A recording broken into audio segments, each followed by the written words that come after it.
Hey, what is up guys? It's your boy Speed here, and today we're going to be watching MAGE, in particular MAGE's MAGE. The reason why this game fascinated me was it's a very difficult MAGE game. In fact, PSG LGD, this was Captain's Mode, right? They first phased the MAGE, which means the only heroes they got to see from the enemy team were the Brewmaster and the Pugna. Now, to be fair, MAGE is both good against Brewmaster and, well, honestly, he's decent against Pugna. The Crep is actually relatively decent against MAGE because if you can kite out his Manta jump, he doesn't do too much damage, but the other three heroes don't look great for MAGE. I will admit that their pickoff isn't so good, and therefore he definitely can farm this game, but let's talk about what allows him to get so many items, have a good laning stage, and overall carry this game.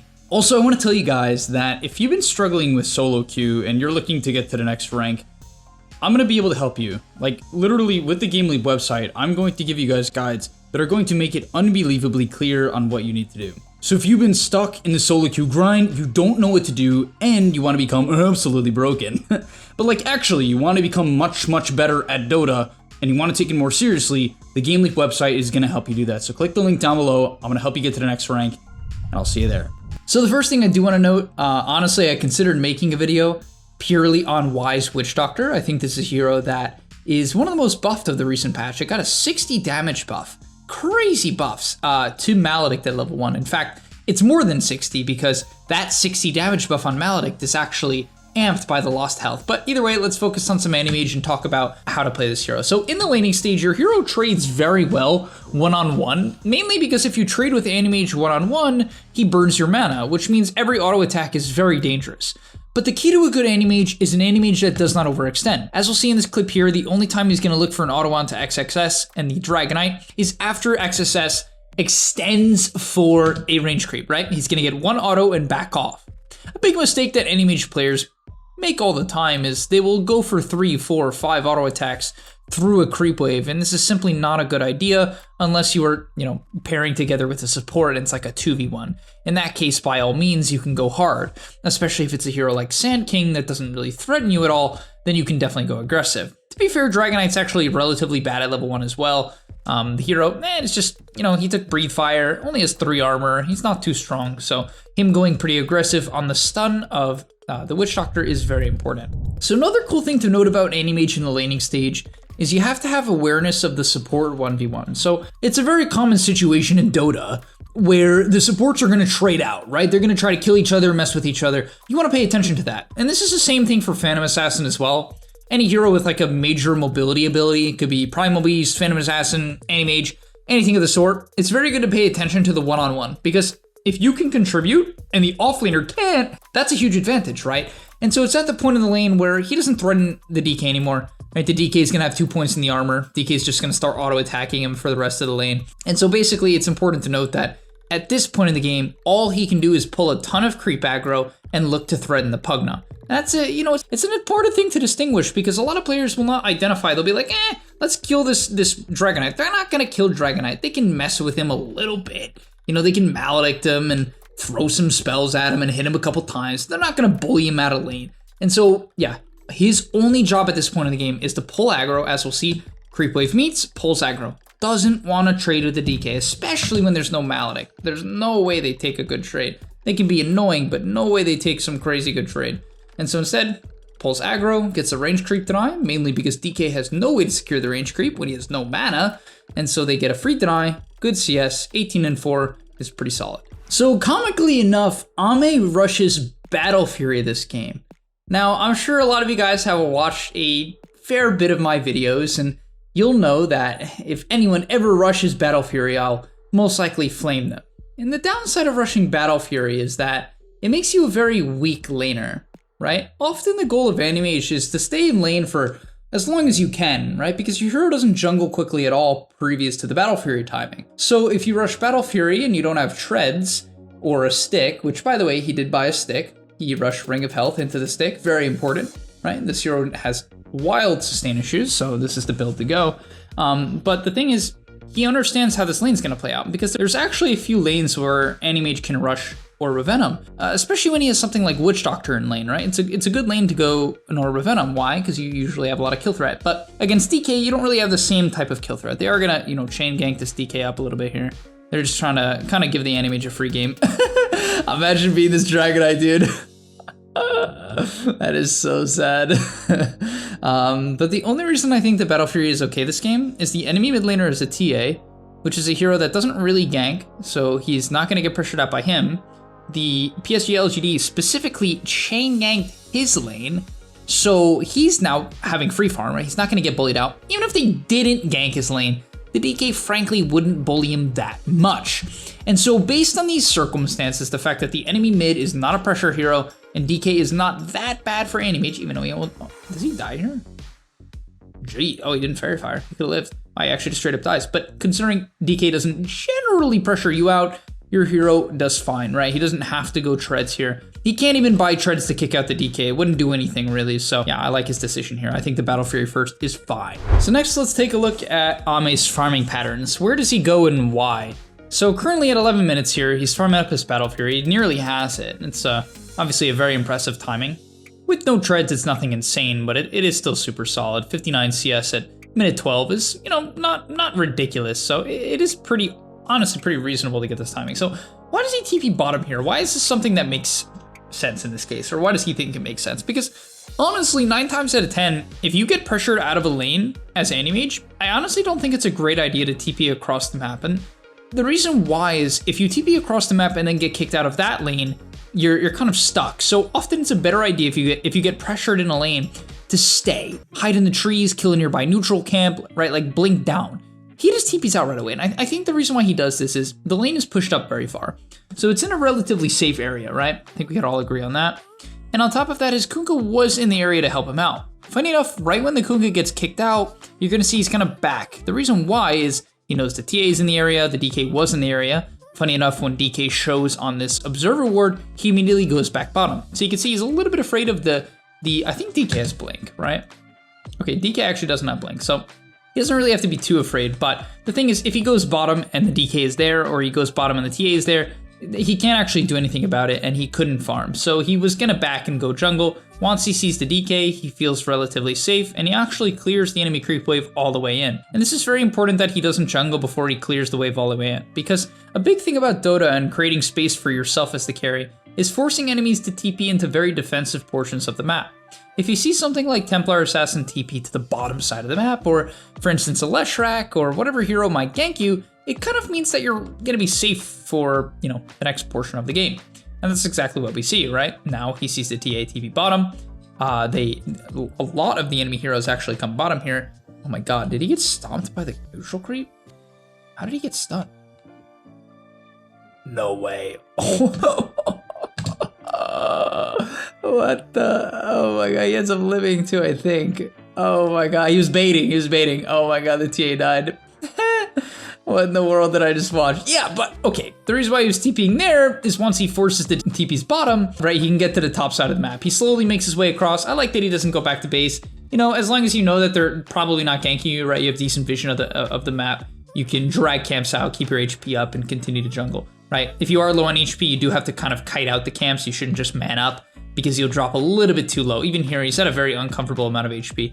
Thankfully, the enemy team, once again, does not have the best of pick off this game, so he can be very, very aggressive. And that's an important thing to distinguish. You have to know, do the enemy team have heroes that kill me? If they have a Bane, who can be sitting in the trees, or a Storm Spirit, who is rushing Orchid, or something like that, you have to be very wary. We actually will see him show up to a team fight here. He's looking around, kind of looks pretty trash. The key thing about Anti-Mage in the early game is if you are going to show up to a team fight, don't blink in. Do not blink in. Just don't blink in. Do anything besides blink in. Just don't blink in.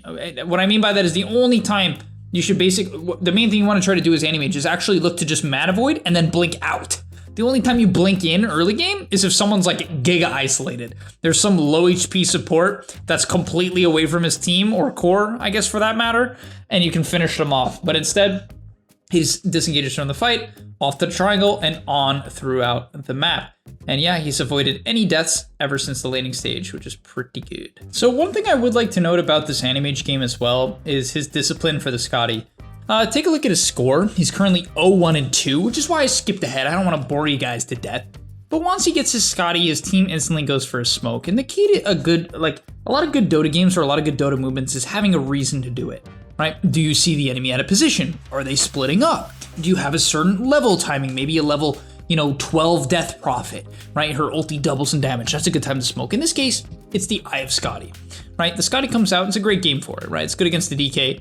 If you were to go on him because, he turns into a ranged hero, so it's particularly effective. It's fantastic against TA because TA is a ranged hero, which means if you go on her, right, she actually loses the majority of her attack speed. And on top of that, if you were to hit the Lifestealer, it actually reduces his regen from Feast by a very significant amount, even through Rage.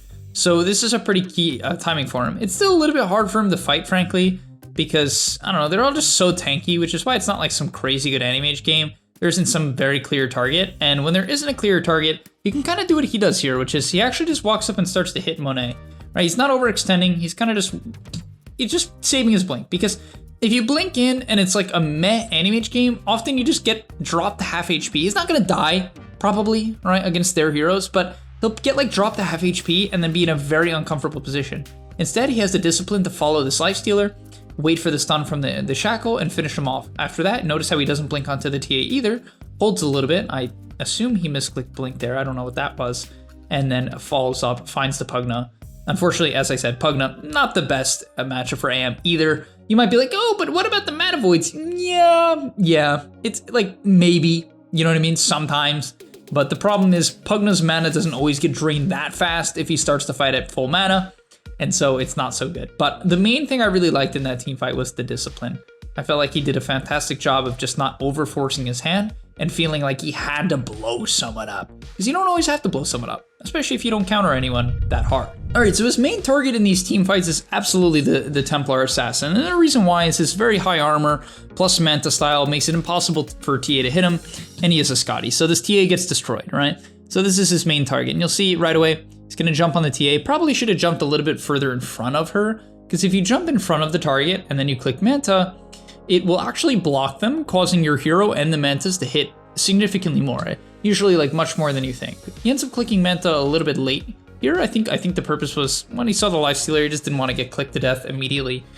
Sometimes Manta just buys a little time, drops the Mana Void onto the Lifestealer, unfortunately has to kite out here. I think he honestly maybe could have stayed in the fight, but I think really what he's looking to do is kind of force out the resources, right? Burns all of the mana of Monet, burns a lot of the mana of the TA, they end up respawning on the Kunkka here, and he finds the Brewmaster on the side. So I think the main thing about this team fight is, once again, he understands his priorities, his targets. The other team fight, it was hard for him to find the TA, and even then, he wasn't as strong as he was now. He's a much higher level. The fight was also looking a lot better, right? LGD is further ahead now, actually have a decent net worth lead, and so it's much easier for him to jump. The next item he's going here is the Butterfly. Very easy to understand why he's going Butterfly this game. The only heroes that can really kill him now are this TA and this Lifestealer, and I doubt either of them have MKB. They don't, right? Neither of them are even close, and as a result, he's going to be close to unkillable, and the attack speed is absolutely fantastic. Butterfly this game is honestly the perfect item. It's so good. Another thing to note about Anti-Mage is often there's going to be times or games where you feel like you can't really kill anybody.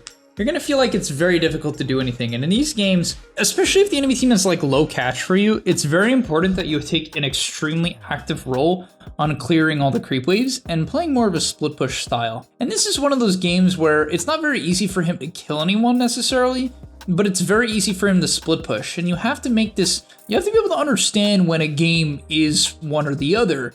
This game, as I was saying, is a lot more of a split push game. Lifestealer can't kill him alone. Lifestealer can't even really kill him in a DK stun at this point in the game. Same thing with TA, I doubt they can kill him. The Brew does nothing to him. Pugna does nothing to him. And so it's a free anti-mage game, basically, at this point in the game in particular. And so you'll see, even with two teammates dead, he's happy to push to mid-wave. He doesn't care if anyone's there. They're not gonna kill him. The TA was there, right? She doesn't kill him. So instead, he's gonna farm up the jungle now. I think he's a little bit afraid of pushing out the top wave here. You know, maybe he dies to an Infest Bomb. I think that's the only thing he could maybe die to. It would be close. Yeah, but even there, clears the top wave. Actually, scouts out the smoking. Beautifully done. Good awareness to know that a smoke could come there. Oh, the Manta on the DK stun. Beautiful. That's what I'm saying. He understands that this is one of those games he can push his limits. Even if DK does try to stun him, he can use the counter spell to potentially reflect it, or Manta to just prevent it from working out. But oh man, we're going to see the Dark Rift rat play. But this is what I'm talking about. The enemy team is kind of GG for Astra, I'm not going to lie. Even though they're 2 kills ahead. They're so far behind on net worth, and largely that's because they can't shut down this anti-mage. He's 28,000 net worth. They have no way to catch him. I think they drafted in kind of a weird way. They drafted in a death ball way, which I can get behind. They had this idea that we're gonna pick these 2 physical damage heroes that anti-mage can't kill until a certain time in the game, and then we're gonna take some team fights, take Roche, and I think they had a chance to win the game that way. But at this point in the game, and this is hopefully a learning moment for you, like if your enemy team does not kill you at all, you want to keep the waves in constantly. If you have a wave, if you're playing anti-mage and you have like low counters and the waves are close to your tier 2, you're playing bad. You shouldn't even really have to have teammates to kill them. You can kill every single wave alone, practically. All right, and that's gonna be about the end of today's video as we watch MAGE link back to base, and they go for this really funny, I think it's called Dark Rift, right? This ability is hilarious, man. What's funny is I don't think people realize when you go through it, you get a movement speed buff and a damage reduction buff. So when you go through the portal, you're actually really hard to kill. Really, really hard to deal with. And so just a beautifully played game by Ame. I think his item decisions this game were like so cool because they really reflected the game state. As much as I usually hate the average Battle Fury rush, this was definitely the perfect game to go for it. Low lane pressure, low heroes to gank him, and a lot of space, right? His teammates are definitely heroes that can kind of open up the map for him by shoving in waves and going for the occasional death ward kill. But all right, thank you guys so much for watching. I'll see you in the next one, and I'm out. Peace. And that's all, but remember, before you leave, come on, before you tune out, subscribe to the GameLeap website where we are going to help you get to the next rank. If you're stuck, click the link down below, and I'm out. Peace.